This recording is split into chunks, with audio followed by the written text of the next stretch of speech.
called Kadash. We say Barakatah Yahweh, Barakatah Yahushai, Barakatah Yahweh, Barakatah Yahushai, Barakatah Yahweh, Barakatah Yahushai, Bashem called Kadash. And we say Shalom to you out there, man. Another morning.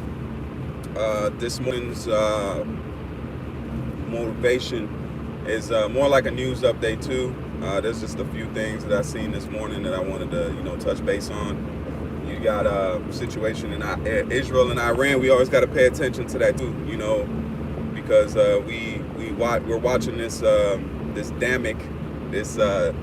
Jabberwocky do its thing, but we also got to watch out that war, all right? Because that war is going to come simultaneously. Okay, there's going to be something that it is taking place. It's not something that will take place. It's something that is taking place because a missile was just launched into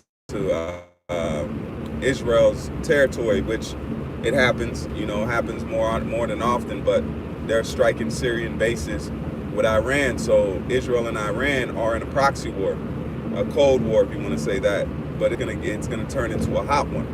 All right, that's the main thing that we're waiting on too. That conflict has to take place because that's was Ezekiel 38, where you're gonna have that conflict between Gog, Magog, and Babylon. Okay, they're gonna lock horns and they're gonna go head up. All right, but what's gonna happen, because they're allies? Their allies is what's gonna be the main. Because even if you read in that verse where it says, "He shall be a guard unto them." All right, so you're gonna see times where allies are gonna link up, and they're linking up now in this coming crisis with the supply. That's just another tall tale sign. And then I think the national housing, the debt per household rose to like 150,000, if not more. Okay, so the what is it? The fall of the dollar is nigh. All right, you have everything set. Everything is pretty much put into play where they're going to be able to get this taken care of soon, man. All right. And what do I say take care of? I mean, they gotta go to war, because the money's not doing its thing. All right, because once the money happens, there's gonna be a fight for. They're gonna grasp for straws. They're gonna try to see who's gonna come out on top. All right, that's why Russia and China, they're telling themselves, like, man, we can't do it independently, because we have to acknowledge that Babylon is strong. And, so they're putting their resources together. Separately, they won't be able to do it, but together they think they have a chance. Well, the Lord's putting that thought in their mind, just like the ancient world, where you see the statue of Nebuchadnezzar when he had a dream in the book of Daniel. That was a combination of nations rising up. This nation rise up, another nation rise up. So it's nothing different. Because this beast, Babylon, is in that statue. So we already have the full scope of what's getting ready to happen. There's going to be a nation that's going to rise up another nation, but the ultimate nation is going to be Yahushai's nation, which he's going to lead that, and he's going to take this place out. Okay. Because he's rising up. The Lord, he says, what? I should meet you not as a man. He's coming as a force. He's coming with the military of the king of the Israelites, which is the angels in heaven. Because if you go back in the ancient world, did not angels fight for Israel? Did not angels deliver Israel? So angels and Israel are simultaneously. Because the Lord would tell his angels to go and either help Israel or destroy Israel. So this time the Lord is coming with them to do this a dual work. He's coming to establish the nation of Israel, the elect first, and then he's going to destroy 2/3 of his people because they don't want to come back to him. That's why it says, he that would not have me rule over him, bring him hither and slay him before me. So that time we come into, man. That's why our mentality, that's why this lesson is called a power shift. That's what you see taking place right now. You see a power shift. And the power shifts don't happen easy. That's why Babylon thinks, because the elites are taking Babylon down. You know, they're using it for a purpose, but at the end of the day, they want to put it into the worldwide spectrum, because they don't want this place to sit as the beacon no more. They want to make the world its oyster, if you want to say that. So that's what Esau's doing now. He's moving everything strategically, and he's going to take this dollar out, let chaos come, and then what? He's going to bring the order, which is going to be what? That new identification / money. All right, and it's going to have your records, because this whole pandemic has showed us that they want to have some kind of system to be able to track who has this and who has that and who doesn't have it. So that's their plans, and I'm saying that as a strictly medical thing. That's, if you want to look into it, that's what's happening. That's why you got the tracking. Okay, that's all I'm speaking about that. All right, because we know how Esau getting down out here, man. You know, but we're just in the time of prophecy. The Bible speaks of a time that has not been before, which is Jacob's trouble, and that time is matching with an economical crash, an economical time of disparity, man. Because if you don't have money flowing like it does, you won't have food. That's why it says they should break each other's houses for bread. 2nd Ezra is the 15th chapter. For the lack of bread. So if there's a lack of bread, that means there's a lack of commerce. There's a lack of something going on where you would be able to get bread. Not like there's no wheat. It didn't say famine. It just said lack of bread. And then in the time we had now, what do you see? You see stores that only have what? They only have a few supplies in it, about 3 days. And then now, also a news story that I covered, or I seen last night, was that there's a shortage of truck drivers. There's like, I think 80,000. They're about 80,000 short, if I'm not mistaken, maybe about 8,000 or something like that. But they're short on truck drivers, so that's going to drive the price up. And truck drivers just don't drive food; they drive food, gasoline, goods, medical supplies. All these things come in on trucks. They come in on freights. So once these supply chain goes and there's not that constant flow of goods, you're gonna have a lack. You're gonna have a lack around the nation of Babylon, and that's by design, because and then there's a lot of pushback going on right now, because you got a lot of strikes going on and happening. And I noticed that, I mean, the elites don't want the train to go off the rails. So what's gonna happen? Salakia. So what's gonna happen? They're gonna have to have a crisis, something to put the sheep back in order. And there's a few videos that I've seen where there's trucks of doctors and different things like that. And one of the medical guys said that they couldn't tell him. They couldn't tell him what's going on. It's classified pretty much. So there's something coming down the pipe, because there's too much pushback against the status quo. The sheep aren't going where they need to go, just like a shepherd with a stick. Why do you think a shepherd has that stick with him? All right, he has that stick to get the sheep back in line. That's what you see is taking place and getting ready to take place, because the elites don't want the sheep acting up. That's why they control media, they control the minds, they control what people think. They don't want you to have your own type of thoughts about things and look up and research. They want you to believe what is what. That's why with us waking up, it's such a heavy thing, because they didn't want us to wake up. That's why they called us Africans. They called us Negroes. They called us this. But everybody in the planet Earth got a history, though. Everybody in the earth can trace their history down back, way back. But when it comes to you Negroes, Latinos, and Native Americans, you got no history. Your history stops at slavery. And prior to slavery, you were just roaming around Africa in a hut. That was your history. You were some African tribe somewhere, and then they mixed you up with the rest of the African history and lumped you in there. You see how diabolical that was by calling us African?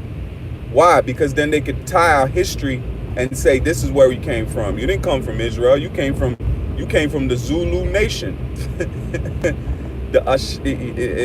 They'd be like, you Ashanti. You know, which, you know, some of those tribes and nations in Africa are Israelites, but they didn't want you to know that who you really was. They didn't want you to trace your lineage back all the way Because what would that do? That would step on toes. That would go against the narrative you see today. So there's a power shift happening right now. Just like you shift the car in a gear, that means it's going into a whole nother level. Before that, it couldn't go before, because if you drive a manual, you can't go as fast in one gear as you can in another.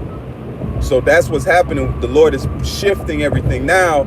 It's going to kick in a high gear. Things that wasn't able to happen before are able to happen now. More chariot sightings, miracles, more increase in love. That's another thing too. We got to know that love is getting ready to increase, because a false balance is abomination. So love is getting ready to take a high seat when it comes to the elect, because that's how you said, what? You shall know that you are my disciples from what? The love you have amongst each other. So the Lord is going to exalt that love. It's not just all hardship coming, because with great love comes great power, man. Because Yahweh B'Shem Yahweh Shai, they love each other, man. That's why they're close the way they're close. They got love. That's why Yahweh Shai trusted his father unto death, man. Because he loved his father. That's why he said, Father, I go unto you. I pray for them. I pray not for the world. You know, he had an open relationship with his father. That's why he told his disciples, he said, ask anything in my name to the Father, and he shall give it to you. But what did it say? He also said that you cannot come unto the Father, you cannot come unto Yahweh Shai unless the Father draw you. So the only way you can call on Yahweh B'Shem Yahweh Shai if the Lord gives you access to that name. There's no other way for you to gain access to Yahweh B'Shem Yahweh Shai without Yahweh drawing you to him. Then, if you believe on that name, then you'll be able to ask the Father for things which he'll give you, because Yahweh Shai said it. You see how that works? You see how those precept must be upon precept, line upon line, here a little, there a little. So we know that Yahweh Shai said, if you ask the Father anything in my name, he shall give it to you. Why do you think Nate and them don't want to use the Lord's name? You see that? Why do you think certain Israelites group don't use the Lord's name? Why? Because the Father has not drawn them to Yahweh Shai. Because if he drew them to Yahweh Shai and they start calling on Yahweh Shai, guess what? Guess what the Lord's gonna have to do? The Lord's gonna have to heal them according to their wishes through Yahweh Shai's name. But if you don't have Yahweh Shai's name, then, and it says there's only one name under heaven whereabout men might be saved. So if you don't call on Yahweh Shai, you don't have salvation in your future, man. Unless the Lord draw you to him one way or another. If it's in the last time you do something and you believe in a miracle and you call on that name and truly believe, then salvation could be opened up to you. But you got guys that are adamantly against calling upon the name of Yahweh B'Shem Yahweh Shai. Why is that? Because the Heavenly Father has not drawn them to Yahweh Shai. Because we're getting ready to ask for things and the Lord is going to grant. He said it even in, I always love this verse where it says, while they yet speak, I shall answer. Understand this, Jake. We're going to have open access to Yahweh, man, through his son, Yahweh Shai. That's the power shift, because through Yahweh shifting that gear, guess what? Now we can go faster than we could before. We could go faster and pull more than we could before. That's why a lot of us are having chariot sightings, close encounters, man. Me and the brother was at camp, and a shooting chariot shot right in front of us at camp. I didn't put the videos on the camp. I'm Lord will I can upload it. But that was I mean, it was a heavy moment, man. We were speaking about, a sit down and going in the spirit. And it happened, man, and it's something that we can't, unsee and unexperience, man. So these things are for us to prepare ourselves to see the mountain, to see the sky full of chariots, man. These are the things that are getting ready to happen that we got to be prepared for, man. So if you have Yahweh Shai's name, start asking for things and ask for tangible things. Start asking for more faith. And I'm going to tell you this from experience. You ask and wait, and it'll be given to you. The few things I've asked, I've received, man. In the spirit, and it might have took a little bit, but it came, man, and it is coming, because the blessings of the Lord are never over. you know, and we're going to have eternity to do absolutely everything. Somebody I heard a saying on a video just the other night or yesterday. It says, what could you do if you had what things could you get done if you had eternity? When it said it, I had to sit there for a minute. What could you get done if you had eternity to do it? What things could you accomplish if you had eternity to get it done? Everything. Everything. That's the answer. You have we gonna do everything. We're gonna do everything, and then the Lord can make more things for us to do. So we're gonna have so much fun, man. We're gonna have so much clarity, so much experience. We're gonna be seasoned. The Lord is not. This is our Genesis, man. Coming off this earth, coming into the realization who we are. When the Lord redeems us and puts that new covenant, because where do we receive our covenant? When we went to the wilderness, out of great tribulation and hardship, out of plagues. So we're getting ready to go to that again. We're going to start the new covenant, and then we're going to start our new journey with Yahweh Bashem Yahushua, man. And he said we shall ever be with the Lord. So he's going to join us to him. We're never going to go away from the Heavenly Father anymore. This is the furthest away that we will be from the Heavenly Father as I'm speaking today, because tomorrow we're going to be closer. The day after that, we're going to be even closer, until the day of redemption and salvation to the hopeful elect. And then guess what? Then we're going to ever be joined with him. That means he'll never let us go. We're always going to be together, man, as a nation. And that's a beautiful blessing, man, you know, because we don't need these other nations. Imagine a nation full of just none but superstars and the best dancers, the best dressers, the best cooks. We don't need these nations. These nations need us. Why do you think they suck off all of our sauce, if you want to say, our drip? I had to do that. Forgive me, Akia, forgive me. You know, I just have to put it in context. They leech off of us, man. Even in slavery, they leech off of what we do. That's why Uncle Ben got his ass on the box. Why? Because Uncle Ben was making that fire. Aunt Jemima, she was cooking. I'm just talking about food. And I go to Issachar spots, and guess who I see in there? Guess who I see in Issachar spots? Edomites, eating up all the food, but they want them to go back to their border, go back to your country. But you stay in their restaurants though, drinking margaritas and where you think tequila came from? Tequila didn't come from no white man. You know how many Edomites love their tequila, man? Because Jacob is the former of all things. So understand this, Jake, there's a power shift happening. And you have to be on the side of that shift, or you're going to be left. If you're not going to move with this shift, you're going to be left without it, man. And that's just facts. I mean, that's the open thing, man. You know, so Yahweh Bashem Yahushua is opening up a lot of doors to us because the shift is happening, man. Like I said, when you shift gears into a car, you're able to go faster than you was before. All right. So we're getting ready to be able to do things and have things that we couldn't have unless the shift happens. You know, we watch the world like a movie, man. You know, don't get too caught up and wrapped up in it. The world is going to do itself, regardless of what we feel. This is a train. This is a roller coaster that we're strapped into. That means the Lord has the track already set. He has the turns already set.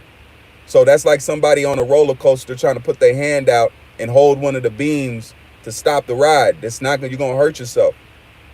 You're gonna hurt yourself because that roller coaster is moving faster and stronger than you can even imagine. So this is already set. That's what prophecy is. Prophecy is a roller coaster, because a prophecy tells you the beginning and the end. It tells you what's going to happen, and the prophecy, because the Lord is not a liar, so he says exactly what's going to happen is exactly what's going to happen. So we know it's going to. This is already predestinated. So what we do, ride, strap in, because there's certain of us that don't have their seatbelt on, man. All right, and I say that truthfully, and I'm talking about in Israel. They don't have their seatbelt on. And what's their seatbelt on? Is the truth and wisdom and knowledge of Yahweh Bashem Yahushua. But all of us are on this roller coaster. And a lot of these people are going to fly off. A lot of these people are not going to make it to the end. But those, the elect, that have chosen to strap on their seatbelt and enjoy the ride, man. Okay? The Lord is going to do things, man. Just like he told in the Old Testament. He said, look, there's too many men. Send them back. Those that lap like a dog, send them home. I need a few good men. Because that's the Lord, man. That's where he's the ultimate Jake. You look Jacob be, look at dunk contest. Jacob jump over a car, man. Jacob jump over a damn people and try to outdo himself. The Lord, where we get that from? We get that from our power, man. Our power likes to show out. He likes to show you his skill set, man. All right? And that's why he's going to come down to the planet Earth and be in the fire that consumes Babylon, so we can know. Hey, shalom to you brothers on the comment board. But I'm going to leave it there. Getting ready to go slave for this damn devil. You know, it is what it is. But Thawadi Yabashim Yashah for allowing me to do this lesson and allow me to have this truth. And to you hopeful elect out there, I say Yabashim Yashah, Bashim Kodash, Baraka Thumb to you. Keep faith, keep fighting, hold on to it. This is a longer morning motivation, man. I'm happy I left that early, man. But shalom, and as always, man, we close.